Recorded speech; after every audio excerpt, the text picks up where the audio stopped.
to Manila Bulletin's Hot Seat. For today, we are very honored to have with us former Congressman Amado Bagatsing, who is now a private citizen but not for long. So we're going to ask him about his plans because he's running for mayor of the capital city of Manila. So welcome to the Hot Seat, sir.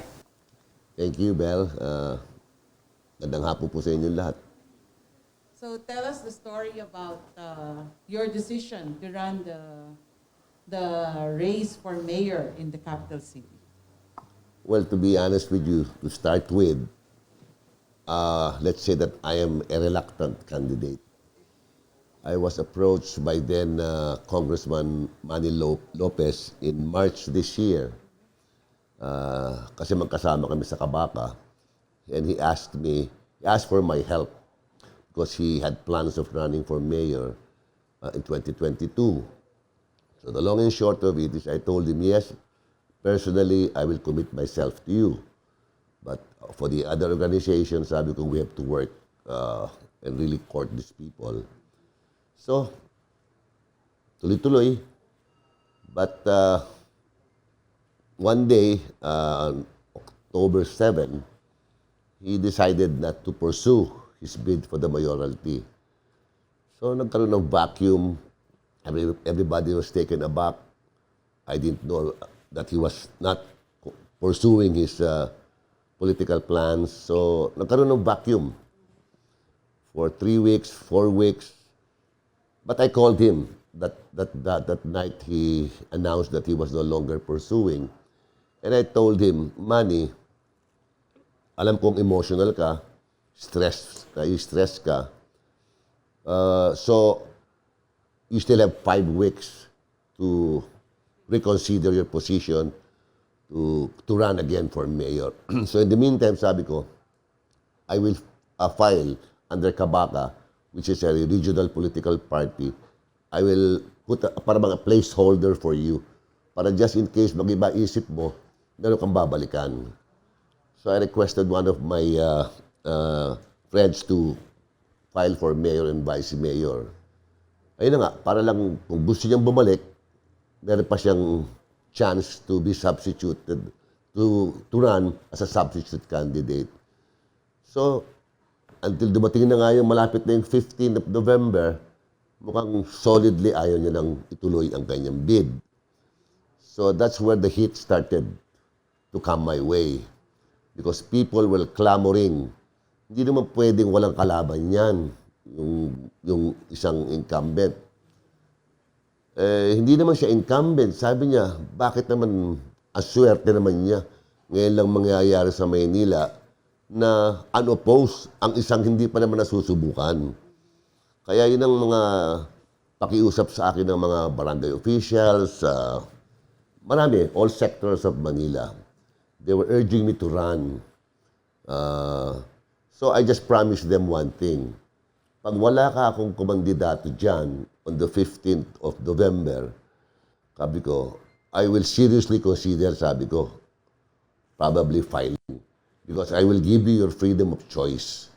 I will not let Manila be held hostage by a candidate who you think is unqualified for the position. Because first and foremost, that candidate has never been tested. Sabi nila, paano naman yan, congressman? Pasahero lang yung tao na yan eh. Pasahero ni Erap, pasahero ni Isko. Ngayon siya magmamaneho. Hindi kami sasakay dyan, di marunong magmaneho yan. Saan dadali ng lungsod natin? Biglang may nag-file naman na isa. Siguro 1 week before election, 1 week before the November 15th final date. O sabi ko, meron na. Hindi rin pwede yan, sir. Saan ba galing yan? Bakit siya qualified? He has no qualifications to start with to even run as mayor. He has not even been a kagawad. Sabi nilang ganun. Doon nga sa maliit na distrito, natalo na siya. Anong kay niya, karapatan niya para maging alkalde ng Maynila? Baka wala rin siguruhan yan. Baka umatras din yan. Di pag umatras siya, di unopposed na naman yung isa. Kayo lang talagang pwedeng magbigay ng magandang laban dyan. But I told them, meron ako pinagdadaanan ngayon with my family because my wife is not in the pink of health. So, wag niyo na muna ako kakong i-pressure dahil talagang hindi ako nakahanda. I have to take care of my wife, sabi ko. But the pressure started to mount. Nag-motorcade sila all over the city, urging me to run. Nagno-noise barrage sila. Nag-vigil sila. Until finally, they got hold of my wife. Asking my wife to allow me to run for mayor. Sabi nga ng misis ko pati ako tinatawagan para tumakbo ka. Sabi niya, on the last day, the 15th, lunchtime, sige na, sabi niya, tumakbo ka na. Siguro gagaling ako pag nanalo ka. So, nego-signal yung aking wife. I went to the office. I went to Kabako office and I told them, sige, we will file at 4 o'clock. So I filed November 15, 4 o'clock in the afternoon. So as I promised the people, with my wife's consent, that I'll give you your freedom of choice, na hindi kayo maho-hostage ng isang kandidato sa tingin ninyong hindi karapat-dapat. So ngayon, ito po si Amado, kandidato na, pero solo katawan lang po ako. And you're running as an independent, right? Well, you call it an independent, but we belong to a regional political party. So, parang classification, parang independent din. So, wala akong vice mayor, wala akong congressman sa district 1, 2, 3, 4, 6. Wala rin akong councilors. Sabi ng mga tao, takbo Amado, hindi na uso ngayon yung ticket-ticket na yan. Sa Pasig nga, yung si Vico, wala rin vice mayor, walang congressman, institusyon ang tinalo. Ikaw pa. Sabi niya. Tsaka importante sa amin, who will lead the city? Yung may kakayahan patakbuhin ang lungsod. So, lumaban ka na, ulo-ulo lang. Sabi nila, mayor sa mayor lang. Sabi niyo po kanina, yung sabi niyo dapat ang tatakbo yung may K, di ba? Yung may karapatan o merong kakayanan. Kakayahan, no. And do you believe yourself to be that person? Well, siguro naman, yung accomplishment namin, individually, 3 kaming kandidato, ilagay na lang nila dyan, pag-aralan ng mga botante. I've been a congressman for 20 years, and I passed laws. Hindi po panukalang batas. I have existing laws that I principally authored. Not administration measures. It's purely my own initiative from my experience. These are existing laws like mandatory ang pag-ibig in 1994. And most of the housing laws, I have contributed almost 30 to 40% of that, from the UDA, the SISFA, even to the bracket of oil taxes. So in other words, meron naman akong handog sa bayan na nasa batas ngayon. Sir, how do you see the race? Is it going to be tough for you or is it going to be easy for you? Well, every election is tough. Lalo na sa akin dahil nag-iisa ako, wala akong ticket. Pero I guess my record will stand for itself. I've led an NGO for the last 36 years, yung Kabalikat ng Bayan sa Kaunlaran, known as Kabaka for short. Meron kami programang From Womb to Tomb. Our last project in the last 9 years is we opened up a clinic, a diagnostic, a laboratory. Sa amin pong clinic, meron kaming 2 2D echo, ultrasound, ECG, X-ray, meron kang laboratory, kung saan pwedeng blood chemistry. May doktor kami na nagsiserve, na volunteer din. At kung minsan po, pag sineswerte, magagamot kami. Libre po lahat yan. So, hindi po kami kumukuha ng fees or any membership fee. Wala po. Nung pisa ko po yun, nung congressman ako, nag-take over po ang aking anak. So, kami po, lalo na siya ngayon nagfa-fund po yung clinic na yan. That's exclusively a private undertaking by Kabaka organization. Wala pong perang gobyerno doon.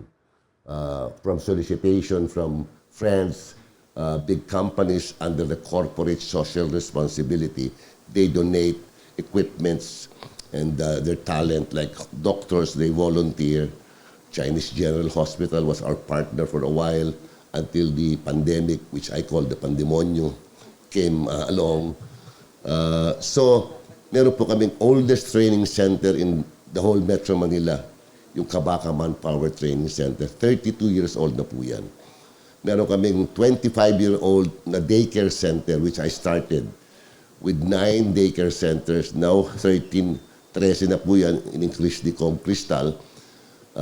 Yung mga dati kong students dyan, may mga pamilya na may asawa na anak na nila ang pumapasok sa aming daycare center. We have a very strong sports development program, barangay-based for the last 23, 24 years. And we introduced a school-based, meaning public school. Kasi, bakit ganun? Walang sports program for public schools, no? So I started it 12 years ago. Most of our elementary and high school players, kinuhang scholars ng mga big private schools. Libre na ang tuition, may allowance pa. We gave the kids who excel in sports a platform para makita ang kanilang talent. And what a way to drive them away from drugs and barka-barkada. So, this is an organization that I founded 36 years ago.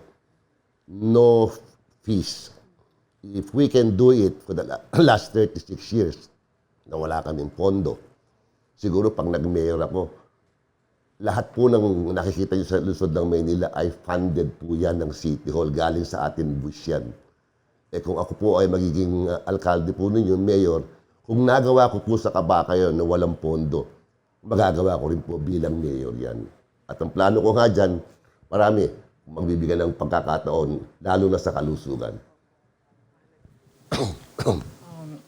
In case you win the next election, what are the other major issues that you want to address? Emily, yeah. You know, kami sa Kabaka, we've been very centered on the family. We want a very healthy, productive family. Kasi ang paniwala namin sa Kabaka, kaya tinayo namin yung clinic eh. Pag malusog si tatay, nakapaghahanap buhay, may dalang pagkain sa mesa. Pag malusog si nanay, ilaw ng tahanan, naaasikaso si ate, si junior, pati si daddy. Masaya ang pamilya. Si ate, si junior, dahil malusog, nakapag-aaral, graduate, nakakahanap ng trabaho, they take care of nanay and tatay, lolo and lola. So we try to make the families very strong so that they become happy and productive. So yan po ang gusto kong pakita. More of, sa tao po kami nakabase. Iangat ang antas ng buhay ng tao para maging produktibo.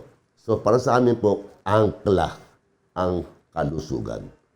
So, like what we did in Kabaka, we can replicate this. We have almost 70 health centers in Manila. Pipili na naman tayo ng mga qualified na maganda, may area. I want to create also a diagnostic and laboratory doon na sa health center na kaya. Para wag nang magsiksikan sa ospital. Para yung mga pupunta ng ospital, talagang may mga problema na lang malala. Kung kaya naman ma-arrest o ma-solve sa health center, maluwag na ang ospital. So, nagawa ko na po sa Kabaka yan. So, ang plano ko po, doon sa area kung saan may coverage yung health center, we will invite well-meaning companies and civic-minded people with the help of the barangay officials and NGOs. We will duplicate what we have done in Kabaka. They will also sponsor and take care of that health center. Parang partner natin sila under the corporate social responsibility and community responsibility. Not because you are a resident of the community, tanggap ka lang ng tanggap. You have to also be part of the solution. Everybody will have to cooperate if we want a vibrant, healthy, productive Manila. Hindi pwedeng bahala si Mayor dyan. Hindi pwedeng bahala. Tayo po ay nasa komunidad. We have to help each other. Marami naman po ako na experiensyang handang tumulong basta't maganda po ang kanilang programa. So, yan sa health, no? Ngayon, bago ko makalimutan kasi, enjoy na enjoy po talaga ako makita ang mga kabataan na nasa sports. Ah, ah, alam nyo, yung NCAA, di ba? Sigurado, sino ba champion dyan ngayon? Sambeda ba? Alam nyo UAAP, di ba? Bakit wala kayong narinig na ganyan liga para sa mga public schools? Para bang ibig sabihin, oh, kayong mga batang pampublikong paaralan, wala kayong K sa sports. Hindi ko tanggap yun eh. Ginawa ko sa akin distrito yun, 12 years na. Nabinigyan ko ng platform. Hindi lang basketball, may volleyball, may chess. Ngayon, kung may mayor ka, may track and field ka, may gymnast ka. In other words, kung ano yung mga Olympic category hanggat kaya, bigyan ng mga kabataan ng chance to excel. May pera na po ngayon sa sports. Hindi katulad nung araw. Heidelin Diaz, easily, naangat sa poverty, almost 50 million and counting, di pa tumitigil. Yung sa gymnast natin sa distrito namin si Yulo, millions din and counting. So, a way out of poverty is also sports. At the same time, iwas mo sila sa mga masasamang elemento sa labas. I-rechannel natin ang energy nila and let them be the role model in their community. Si Saso, golfer, taga Bulacan, biglang isang kisap mata, kumita ng 50 million. 4 days, naglalaro ng golf, nag-i-enjoy na siya, kumikita pa siya. Ngayon, pinag-aagawan. So there is money in sports. And we have 105 schools, elementary and high school. We will give them a platform where they can excel and at the same time be role models in their respective communities. Malakas ang hatak ng sports sa kabataan. Of course, training centers who wants to increase their skills. I've done this before. We still have it now. We have graduated in all the programs of Kabaka skills and education, more than 100,000 in the last 36 years. All I have to do is duplicate and improve on what we have done. But the difference is we now have resources. And we have the authority to make a difference. Kami sa Kabaka, namamalimos lang po kami. Wala po kaming taxes. Tayo sa Maynila, ang ating City Hall, pinatatakbo ng buwis natin. And you can be sure that it will be a very transparent government. No corruption. Yung mahihirap, taxi driver, jeepney drivers, tricycle drivers, vendors. Tayo po ay nag-experience ng pandemya ngayon. Tawag ko nga pandemonyo. Abnormal ang sitwasyon for the last 2 years. Maraming tao naghirap ngayon. So, kung abnormal ang sitwasyon ngayon, ang mga batas natin ay normal, paano magtutugma ang isang batas na ginawa sa panahon na normal sa sitwasyon na abnormal? Kinakailangan maging flexible din tayo. If we keep on imposing a law that was made during normal times to a situation that is abnormal, magkakaroon ng problema. At sino mahihirapan dyan ang mahirap? So, let's be more compassionate. Di ba? Kung abnormal ang situation, abnormal din ang approach natin dyan. Example, dito sa amin sa Manila, ito kwento sa akin ng mga vendors. Tinanggal kami, sir. Kako na, sa kalye kayo eh. Okay lang, tinanggal kami. Sa kalye nga kami. Ang malungkot, inalis kami, dinagyan ng motorsiklo. Baka kung di naman ayos yun. Walang pinakakain yung motorsiklong pamilya. Kayo may pinakakain pamilya. Kung inalis yung lugar para gawin sasakyan, okay lang sa akin yun. Pero inalis kayo para gawin paradahan ng motorsiklo. To me, that is inequity. That is the height of, bigyan mo ng halaga ang tao. May pamilya pinakakain to eh. Yung motor, they come every 1 hour, 2 hours. Di ba?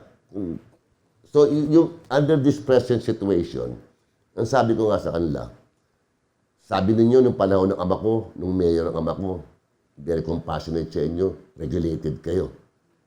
Ako, alisin ko yung kotong dyan. Gusto ko mas malaki ang take-home pay ninyo. Hindi dapat i-exploit ng otoridad ang mahirap. Kulang na nga sa karapatan nila, kulang sa kaalaman, i-exploitin pa ng mga otoridad. That is a no-no to me. We have to give these poor people a chance and not exploit them. Let their take-home pay be higher. Kung makakadagdag ako ng 3, 6, 9,000 more sa kanilang take-home pay, good. Makakatikim yung pagkain ng mas masarap, makakabili ng baro, makaka-attend sa eskwela ng husto. Kesa naman doon sa mga nagpapahirap sa kanila dahil bully sila. Kasi, in my long years of experience, kuminsan, marami pong hindi alam ang karapatan nila. And they're being exploited. And I hate when poor people are exploited. I really don't enjoy it. I don't like it. That's why, sa amin po sa Kabaka ay mahirap iangat ng antas. Lahat po ng programa namin ay libre. Because kung wala na talagang kakayahan ng tao, what can you expect? But let them improve para ang quality of life nila gumanda. Anchored on the family. So these are a vision of what you can expect from a Bagatsing administration. Real compassion, work together, inspire the community to be part of the solution and not be part of the problem. Manila is rich in history. Manila is where the Manila goes, the nation follows. I am willing and ready to provide the leadership, clean government, iangat ang antas ng buhay ninyo, alisin ang korupsyon, para mas lumaki ang take-home pay ninyo. Sir, na-intriga lang ako ng konti. Sabi mo nga, we're living under a pandemonyo scenario. And for the problems to be solved, kailangan ng abnormal solutions or tasks para ma-solve yung problema.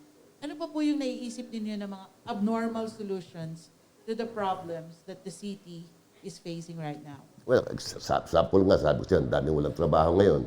O ilang example ko na rineklamo sa akin na inalis sila, pagkatapos nilagay motorsiklo. Para sa akin, it's the height of life, family against a motorcycle. Income. Hindi naman common may income pa dito. Ewan ko income sa city yun, ha? I really don't know. Kasi hindi nagsasalta yung motorsiklo, Di ba? Kung magkano sigili mo dyan, hindi naman sasabing may kotong ako. Wala. Pero yung inalis mo dyan, naghahanap buhay. Sabi mo, illegal. O illegal nga, pero ililagay mo, mas masahol pa sa illegal. Tinanggalan mo ng pagkakataon kumita itong pamilya to, especially now na napakahirap maghanap buhay. Ang mga hotels, ngayon lang siguro magbabounce back. Biglang may Omicron. Tumigil na naman ang biyahero. Nasa distrito po namin ang mga hotel, restaurant, tourist area. Kaya kami, ang vaccination namin sa aming distrito, todo-todo kasi ang usapan namin ng mga tao sa distrito namin, bumalik tayo sa normal. Pero para tayo mag-normal, kailangan may bakuna tayo. So, ibig ko sabihin yung abnormal situation, nakikita po naman natin Pati siguro ang Manila Bulletin, apektado ang benta nito. Pati hotel ng apektado, walang turista kung i-impose natin lahat yung batas na ginawa nung normal na sitwasyon, mahihirapan mag-exist, mag-survive ang tao. So we have to be adjustable. Not all the time, but during this crisis. Kaya nga sabi ko, abnormal ito, abnormal din ang approach. Dahil hindi mo pwedeng gamitin ng isang batas na normal sa abnormal na panahon. Hindi tutugma. Are you going to continue what the current LGU is doing? Well, yes, of course. Yung magagandang ginagawa niya. Example lang, yung allowance ng mga estudyante ng PLM, UDM. Aba, okay yan. Baka dagdagan pa natin yan. Okay? Ngayon, meron pa isang request sa akin talaga. Siguro ko, konti naman ang senior citizen dito, no? Ang request ng mga senior sa akin, sabi nila, Amado, binibigyan nga kami ng batas ng 100,000, pero kailangan 100 taon kami. Ilan ba sa amin nangaabot ng 100 taon? Oh, sige kako, ano gusto nyo? Accelerate mo. Ano yung accelerate? Agahan mo. O kako, sige, ano ibig sabihin? Gusto namin, pag 80 anyos na kami, kung 100,000 premyo, ng 100 taon, bigyan mo na kami ng 25,000. Para malakas pa kami, may enjoy namin yung 25,000. Nakakapag-malling pa kami, nakakalakad pa kami. Ngayon, pag nabenta na kami, another 25,000. Kasi na baby steps na kami, na-enjoy namin. Ngayon, pag umabot kami ng 99, di ba 50,000 pa kami? Aalagahan kami ng apo namin. Lolo, malapit na birthday mo. Ginumin mo gamot mo. At pagtanggap mo ng premyo mo, huwag mo kakalimutan. Kaya inumin mo gamot mo. Kaya sabi ng mga senior, tsaka dagdagan mo na.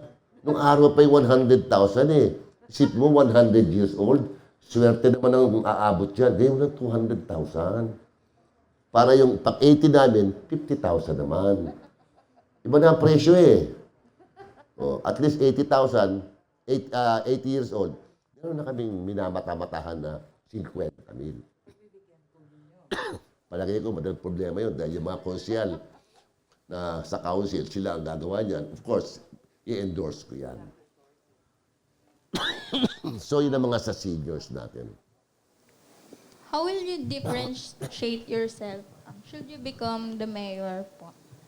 Then, two incumbent. Ano come again? How will you differentiate yourself than the incumbent should you become the mayor? How do I differentiate myself from the incumbent mayor? Well, to start with, mas bata sa akin yan. Mas pogi sa akin yan. Mas may asim sa akin yan. But, ang laman ko naman sa kanya is experience, wisdom, na hindi niya makakaya yon. So, I have 20 years experience in legislation. I know the resources of the national government, how it can help our city. So, rest assured, yung 6 congressmen natin, magagamit po natin ang kanilang resources for yung plano natin sa buong Maynila. So, at least on that score. Now, sa administration, hindi nga ako nag-administer ng City Hall, pero nag-administer naman ako ng isang NGO for 36 years na walang pera, pero may programa. Wala kaming pera, pero umaandar ang programa namin. So, nag-implement po yung Manila ngayon ng No Contact Apprehension Program, which is the other cities are following na din. Pero po, ano po kaya yung magiging solution nyo? Kasi po, bukod po sa No Contact Apprehension, meron pa rin po kasi mga traffic enforcers na nahuhuli pa din dito sa Manila because hindi naman po kasi the whole city is covered with cameras na, di ba? So, paano po kaya yung magiging solusyon natin doon? Kasi meron pa rin po kasing reports na nangongotong or like first violation pa lang po. Pag kinlaim nila yung license nila sa City Hall, parang third violation na po yung presyo na kinukuha nila. And then, hindi naman po na yun marereklamo. Kasi po, di ba, yung license nakuha na nga. So parang ano po yung magiging solusyon natin since matagal naman na po itong problema ng city? Alam mo, buti tanong mo yan. Daming nagre-reklamo sa akin dyan.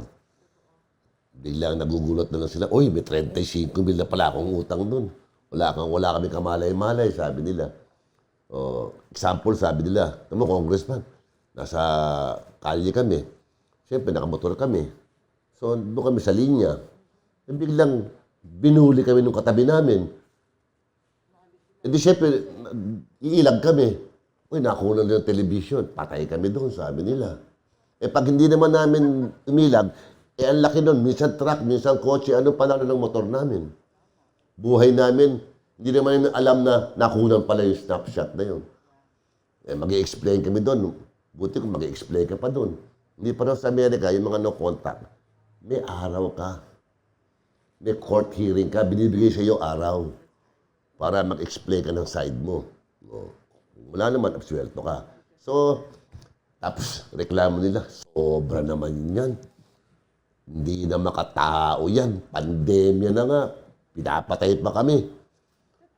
Sa ibang lugar, 1,500 lang. Sa atin, 2,000. ang laking bagay sa amin noon. Wala na nga kaming kita, kukunan pa kami 2,000. Ano ba yan? Yan sinasabi kong abnormal times, abnormal ang situation. Di ba? Ang approach din. So we will review it. Pati yung clamping. Kasi mga na-emergency. I mean, pag-aralan natin mabuti ito. Income to the city is good, but not naman to the prejudice of, alam mo na, yung mga taong pwede naman reviewin niya at ibaba ang fees. Ako personally, ayoko ng clamping. Dahil baka mamaya clamp mo, doktor, may pasyente pupuntahan yun. Wala namang pakialam yung clamping na, iniiwan lang yun doon. Di ba? O may mga importanteng bagay. Towing, pumayag pa ako. Pero clamping, towing doon sa mga sisira sa kalye. Hindi yung towing nung araw. We'll be compassionate, but we will be also equitable. But we will review yung no-contact apprehension na yan. Sir, may I know your take on the drug problem in Manila? Drug problem. Oh, well. Drug problem. It's always been there. It never left us. That is a very serious problem. Miski nung araw pa. Talagang I don't have the answers right now. Kasi mukhang pati yung ginawa ni Presidente Duterte did not work. So, napaka-complicated ng problem yan. Even if we solve it within Manila, pag yung kapit bahay natin ay babalik lang dito yan. No man is an island eh. So, yung drug problem is a national concern. This is one plus factor siguro dun sa PNP law. Kasi ako against ako sa PNP law eh. Mas gusto ko yung old setup nung araw. The mayor appoints the chief of police. Okay? So, nung araw, nung ang ama ko ay mayor, early years niya, kung ikaw ay sindikato sa Maynila, diyan ka lang sa Maynila.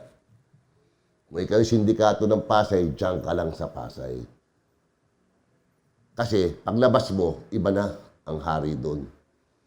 Hindi mo na pwedeng kontsabahin yung mga pulis doon. Pero nung ginawa natin yung PNP law, I'm sorry parang ni-nationalize natin ang crime. Isang command lang eh. Halimbawa, nung araw, Metro Manila, ibang siga ng Maynila, iba siga ng Caloocan, iba siga ng Makati, iba siga ng Malabon. Doon lang sila sa local areas nila. Pero nung ginawang nationalize, nagkaroon ng national crime, national proportion. Mahirap mo kausapin ng Metro Manila to be part of the syndicate. Nung araw to, nung ang pulis ay mayor ang nag-a-appoint. To me, the mayor being the father of the city, peace and order is very relevant to stability, security.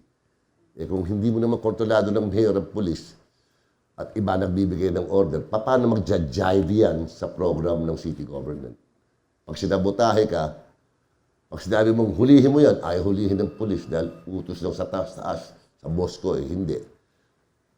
Sino magsasuffer? Constituents ng locality. So, medyo may agam-agam ako noon. Pero wala akong magawa. Isa lang naman ako. Diba? Sir, question. What edge do you think you have against mayoral aspirant Vice Mayor Hani Lacuna? Since marami pong nagsasabi na yung doktor is important ngayon, especially during this time of pandemic. Wala naman ako, I have nothing with the Vice Mayor. Nothing. This is just let the people decide. I'm submitting myself based on my qualifications and what I have done and what I intend to do. They're free to say what they have done, what they intend to do. Wala naman pong personalan to. But let our records speak for themselves. Bigyan naman ng choice ang Manileño makapili ng magiging mayor nila. Okay? So, nung araw kasi, nung walang kalaban, walang mapipili. Ngayon, may choice ngayon ang Manileño. So, this is not the first time you have served po in the government, di ba? But times have changed. How do you plan to convince every Manileño to vote for you? Well, sabi ko nga kanina, I've been a congressman for 20 years. I worked with the housing department for 4.5 years. I initiated the beneficiary-led program of the North-South Express, kung saan po mahigit 50,000 pamilya ang nalikas namin na wala pong gulo. Walang gulo. Pagkatapos ay up to now, I'm still the founder and helping Kabaka para sa may hirap, a program we have started for the last 36 years. So, yung akin pong record po, ikumpara na lang po sa mga ibang gusto rin mag-mayor. Hindi ko sinasabing ako pinakamagaling, pero siguro, kung sila lang po kalaban ko, mas magaling na ako sa kanila. Kasi sabi ng mga tao, ikaw naman, Amado, kung sino-sino binabangga mo nung araw, banggain mo si Erap, binangga mo si Lim. Wala na ngayon yung mga yun. Kaya, ikaw na talaga ang dapat. Bakit ako bumabangga? Dahil meron akong substantial program na nagawa ko na. Hindi lang gagawin. Nagawa ko na, i-expand ko lang, pahaabot ko sa buong Maynila. Ngayon ang panahon mo, sabi nila, wala na yung mga malalaking pangalan. Ito naman po, sir, bale, ano po yung magiging, yung stand ninyo pagdating po sa issue ng Dolomite Beach? Dolomite, damihan pa natin yan. Parang Hawaii Kiki. Ako, I'm in favor of it. From the beginning, we have the sunset. Alam mo, kung masosolve lang nila yung Dolomite na hindi tumatapon, okay na okay sa akin yun eh. Kung maaari nga, pahabain nila yan. Kasi, alam mo na, ang laki ng kinikita ng isang bansa, isang lungsod sa turismo. Yan Dolomite na yan, magdadala ng turista yan, kakain yan, mag-hotel yan, masasakay sa sasakyan yan, yung mga vendors natin dyan, yung mga restaurant, kikita yan. Ang daming, magkakaroon ng hanap buhay dyan dahil lang sa Dolomite. Para siguraduhin naman yung ecological, yung environment, hindi naman tamaan. Dolomite per se, okay sa akin yan. Huwag naman, siguraduhin lang yung magtapon ng tapon para hindi masyadong mahal. Di ba? Oo. Pag-aralan na lang ng DNR paano ma-maximize na kung halimbawa, after 1 year, ubus yan. Gawin naman yung 5 years para hindi masyadong malaki gastos. At saka yung huwag naman makadagdag sa baha, no? Marami ng sistema ngayon. Marami na pong bayan na nag-go into reclamation. Ito nga, hindi nga reclamation to eh. Pero marami ng bayan na nag-reclaim. Hong Kong, nag-reclaim sa ports. Singapore, nag-reclaim. Naglagay sila ng F1, pati yung Marina Sands Casino nila. Sa kalang water area na puro ang tawag doon, reclaim nila. Marami na po, marami. Ito na nga, hindi nga reclamation to, pero may drainage problems. Siguraduhin lang ng DNR na hindi naman mag-suffer ang aming lugar sa Balhate, sa Ermita. Congressman, kapag naibalik niyo ng Bagatsing sa City Hall, anong unang-una po ninyong gagawin? Ako po'y hihingi muna sa Diyos ng talagang lahat ng energy and the best of health so I can really institute the programs that I intend to do for the welfare of the people. I will be a leader that will inspire and be a leader by example. I don't pretend to know everything. Participatory governance po tayo. I always believe if you know the problem, you can help in the solution. Pero kung hindi mo alam ang problema at nagdudulong-dulungan ka, lalo tayo magkakaproblema. So, that's why transparency is important to me. And collectively, we can get the solution for as long as we know the problem. Pero kung hindi natin alam ang problema, nag-smart aleck lang tayo, makokomplika lang ang buhay natin. So, yun po ang ganyan ng brand of management po aabutin nyo na makita nyo sa akin. A management that has heart for the poor as long as may equity po tayo. Huwag naman exploited ng mahihirap yung kagandahan loob na ibibigay natin.